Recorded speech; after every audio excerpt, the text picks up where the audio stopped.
কবি ঠাকুর বলেছে, তুমি ঘরের ভিতরে যত ইচ্ছে কাঁদো, কিন্তু দরজা খোলার সময় মুখে হাসি রেখো।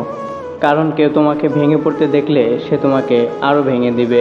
নিজেকে নিজে হারিয়ে ফেলেছি সেই কবে, আজ অবধি এখনো পাওয়া হলো না এই আমিটাকে। যে আমার মুখের ভাষা বোঝে না, সে আমার নীরবতার ভাষা কি করে বুঝবে।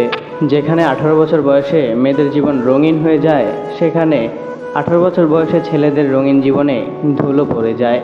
প্রতিষ্ঠিত হওয়ার আশায় নিজের ঘর ছেড়ে দূর শহরে পাড়ি জমাতে হয়। তোমাকে আজও ভুলিনি, তবে তোমার প্রতি ফিলিংস কমে গেছে। মাঝে মাঝে সেই ফিলিংস তীব্র ভয়ঙ্কর রূপ নেয়, অঝরে চোখের পানি ঝরায়। যাকে ছাড়া আমার দিন কাটতো না, তাকে ছাড়া এখন আমার বছর কাটে। এ কি বুঝি সময়ের ব্যবধান বলে। যাও, আজ থেকে ছেড়ে দিলাম সমস্ত কিছু। ছাড়তে আমি বাধ্য হয়েছি আমার আজকের এই দিনের জন্যে। কাল কোনো একদিন তোমার চোখের ঘুম উড়ে যাবে।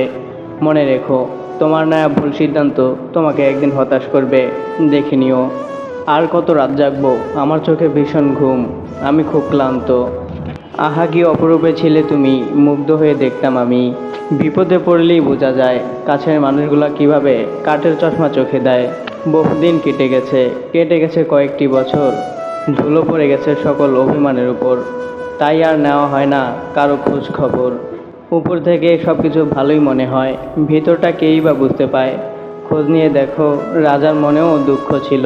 শীতের সকালে দূর থেকে সব কিছু ঝাপসা দেখা গেলেও কাছে এসে দেখো, আমি এখনও রয়েছি ঠিক আগেরই মতো। স্বপ্নগুলো জোড়া লাগাতে গিয়ে আমি নিজেই খণ্ড দ্বিখণ্ড হয়ে গেলাম। আমি নীরব থাকতে পছন্দ করি, কারণ মানুষ নীরবতার মায়ায় বেশি পড়ে। তুমি বিশ্বাসের কথা বলো, আমি তো নিজের স্বার্থের জন্য আমার কাছের মানুষকেও বদলে যেতে দেখেছি। শুধুই কি মন কাঁদে, দুই চোখ দিয়ে এমনভাবে পানি ঝরে, মনে হয় যেন আকাশ ভেঙে বৃষ্টি পড়ে। আগলা দরদ দেখানোর জন্য উতলা হও, কাজের বিষয় কিছুই নয়। আসলে এসব মানুষগুলো মন থেকে ঘৃণা হয়। আমাবস্যার রাতে পথ চলা যেমন কঠিন, আমার স্বপ্নগুলো ঠিক তেমনই।